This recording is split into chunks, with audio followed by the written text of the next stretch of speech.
Welcome, one and all, to the K.O.E. Nation for another special Scotch review. I am the devilishly handsome outlaw himself, your king of extreme and the lord of the Scottish Highlands himself, and we're going back to the Highlands, to GlenDronach. Aged 15 years, the Revival GlenDronach. Interesting. Highland Single Malt Scotch Whisky, matured in the finest Pedro Jimenez and Oloroso sherry casks from Spain. So, okay, so you and I are very used to Methuselah sherry. This is Pedro Jimenez, which one of your favorite Irish whiskeys is Pedro Jimenez.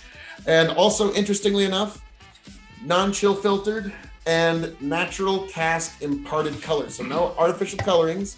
And as you can tell, I'm a little excited about this Highland because I am the devilishly handsome outlaw himself, your king of extreme, Phil K.O.E. Like, share, subscribe right here at K.O.E. Nation. And I am joined by my indomitable broadcast partner, Tony G. Like, share, subscribe.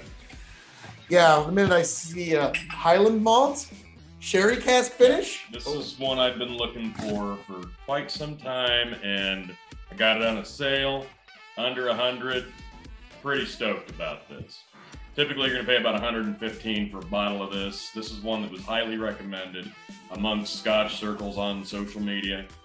Really, really love the 15-year age statement whiskeys. So this is I just needed to show the color. Yeah. Like, because I've seen non-colored 15-year whiskeys that are not, like, they nice. It's really nice. I did get into this and sample it because I was quite excited. I was about to say, the audience will have to live without the inaugural cork pop on this bottle, but I apologize. I've had that happen once or twice. I've got a 9-year sour mash. There's another bottle over here that I brought tonight that I did the same. I'm sorry. It happens. It happens. When you get a good find, sometimes you got to just try it. So, all right, folks, this is GlenDronach Highland Single Malt Scotch Whisky, 15 years in Pedro Jimenez and Oloroso sherry casks. If you would like to get into the back there while I get into the nose. Deep in the east, Highland Hills, the GlenDronach Distillery has been quietly perfecting sherrywood maturation since 1826. Our founder, James Allardyce, built his distillery in the Ford Valley and named it GlenDronach, which means Valley of the Brambles in Scots Gaelic. Here he discovered the rich depths of sherrywood maturation, marrying Scottish spirit to Spanish oak. Oh boy. I do have all of the nosing, finishing, and palate, but I'm not going to reveal any of that. How's that hitting the nose? Very sherry. Mm-hmm. Yeah. I mean, this smells like an 18-year-old whiskey, to be honest with you. Like, this is hitting me as older than it is. Mm-hmm. It's just now, if I was blinding this, I would be saying it's a sherry cask finish, 18 years old. And that's... Which this does make me quite interested in the 18-year. Oh, yeah. This is a great nose. I'm getting... It's very intense on sherry. Sweetnesses that I can't quite identify always come through as toffee to me. Well, we can look at but there is a bit of a fruitiness here that... An intoxicating burst of maraschino cherry. There was cherry there, but I didn't want to just immediately say cherries because nobody believes ripe that. Bramble and dark chocolate mint with hints of orange bitters and walnut liqueur. You know, that would come across as a toffee to somebody who hasn't had all those things. Yeah.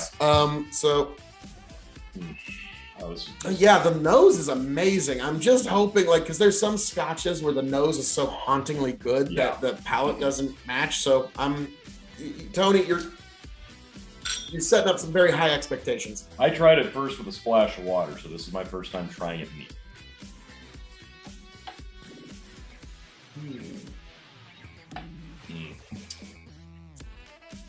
Oh, wow. Wow. Minty? Woo!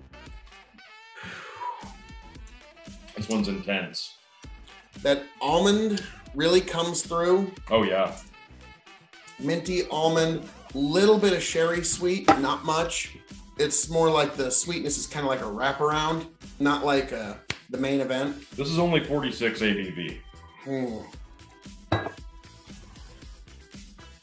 This is one that could use a drop or two of water, but And that's what I did, and it really opens it up. But it would really mute the nose so much. Mm-hmm. But it also mute the heat on the palate. Really swish this one around. Yeah, this is my first drink of the day, so I'm going to go in for a second. Swish that around. It really, there's a lot there. This is an intense Highland flavor of Scotch. I'm loving this thing more and more every time I try it. Mint and orange peels. Yeah, definitely an orange peel. Not like an orange, but like the peel. A tartness, yes. Like if you've ever had a really good bartender take the peel off of an orange or a lemon, twist it, and just give the essence of those oils into your drink. This has a very oily feel to it as well. Interesting, interesting. So, Tony, we're going to have to grade this on a couple of different scales. We're going to grade this on a 5-star scale. Half star being, you can probably pass it up. 5 stars means you must have this before you shuffle off this mortal coil. We're going to grade this as a Scotch. We're going to grade it as a whiskey. As a cask-aged spirit, we're going to ask its shelving, and then the secret 5th question. So, as a Scotch, how would you rate this? I'm going to go 4.5. Interesting. 4.5 as a Scotch. Yep, this hits it on everything for me. Nose, palate, color, beautiful presentation. This is marvelous. I was about to say, like, now, Tony, you're really not going to agree with this. No, I know. The nose is 4.5. The palate is 3.5. And so I'm going to Really off by 1 star. Split the difference at 3.75. And I'm going to put it right, because the palate, in my opinion, has to have a little more weight than the nose. I think you should try this with a droplet of water, because we'll get there. It completely changes. The night is young, but first impressions, I'm going to go 3.75 as a Scotch. Okay. Now, as a whiskey, I'm going to go solid 4. Solid 4. You know, and why is that, sir? This just has such a nice, robust taste to it. You can tell that this is a carefully crafted, impressive age statement year. It feels so good. I wouldn't cook with this. I wouldn't, never would you cocktail something like this. You could, I wouldn't, but you could. This one does get better with every sip. Oh, yeah. I have no. Now, again, first drink of the day is never a fair one to judge any spirit. Yeah, especially if you stay up late the night before. Yeah. But I still think it's fair for where I put it as a Scotch. I'm also going to put it 3.75 as a whiskey. Okay. Because this really stands out. And again, like if you're going to talk about like cooking and such like that, this would really excel. A lot of good Scotch cocktails this is working. I know you wouldn't do that with Wouldn't do it, but yes. And it is a great just sipper. Oh yeah, marvelous. Yeah, marvelous stuff. This one's hard to keep down for me. Like it's just sitting there. It's offensive. I wouldn't hold it. I know. Now, be all up in that as a cask-aged spirit, this is putting it up against all the cognacs, the brandies, the scotches, bourbons, Japanese whiskeys, reposado tequilas, anything aged in barrels. I'm gonna go 4.25. 4.25. And why is that, sir? Because I think you could take this and you could put it in a flight with anything else cask, and this is gonna stand out amongst all of those things. Like this is just smelling those in a flight of any other cask. You're gonna come to this one over and over. And, wow, that is that nose. Oh, that there's flavor a flower. There's a flower there. I can't quite pick it up now. As a cask-aged spirit, Tony G. Again, this is one that it gets better with every drink, and it's all due to its casking. And so that's why I'm going to give it 4 stars as a cask-aged spirit. It performs a little better than in that world than just in the world of Scotch, because we've had a couple of Scotches that are just liquid candy, okay? And that's kind of tough to top. Yeah. This really competes, but it just competes in the wide world of sports a little bit better. The palate says honey glazed apricot, ripe fig, with a crescendo of black cherry, angelica, and muscovado. Finish long and enveloping. Yeah, that's for sure. Yeah. With dark manuka honey. Yes. Maybe. Herbal bitters and dark chocolate. Oh no, I'm definitely getting that. I get the honey. herbal bitters. I definitely get what they're talking about because there is an earthy quality to this that I can't quite put my finger on. I think he likes it. It's good to the last drop for Tony G. And in fact, this might be the first time in our history. That is intense. This doesn't feel like a 46 ABV. It feels higher. The first drink did, but that goes down. It's now starting to drink like a 40. Yeah. Which that can be dangerous. Yeah. Now here's a tough one. Sheldon. Top. Top. This would be a very tough one for me between the top and the middle.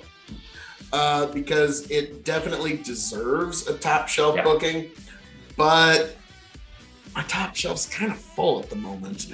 Now it's with Highland. I was about to say it's not like the Highlands are not well represented That they are. in my top shelf. Well, one distillery.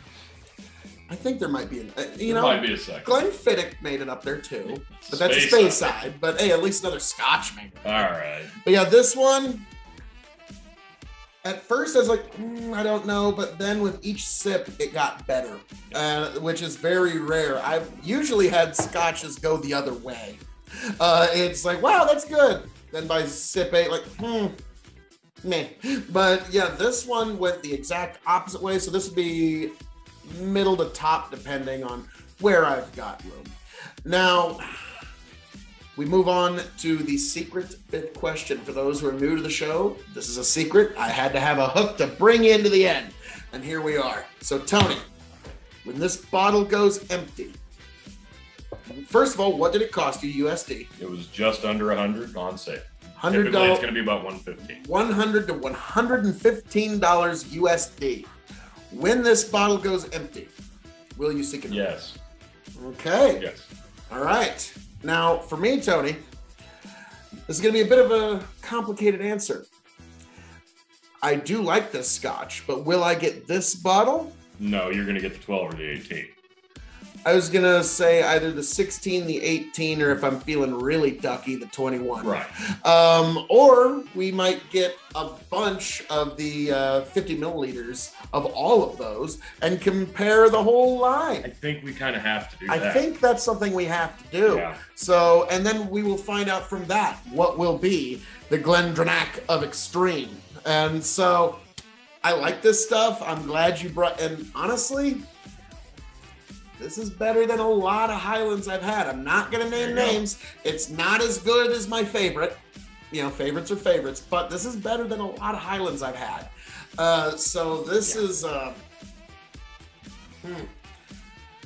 Tony's thinking he might have found a new thing that's a thing now. I think he's mostly hoping that it becomes a thing for me because it's so minty.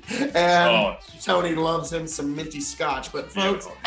So, Tony, anything you'd like to say to the folks? No, this one met my expectations. I'm a big fan now of GlenDronach, and yeah, if you've been mulling one over, do it. Yes. Pull the trigger. Well, folks, as I know to say around here, all that being said, thank you for joining us this evening for our review of GlenDronach 15-year Highland Single Malt Scotch, non-chill filtered, no coloration added, an amazing, amazing Scotch that is definitely worth your while.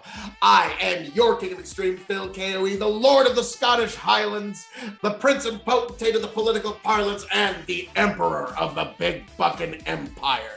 Signing off and handing it off to my indomitable broadcast partner, Tony G, thanks for coming.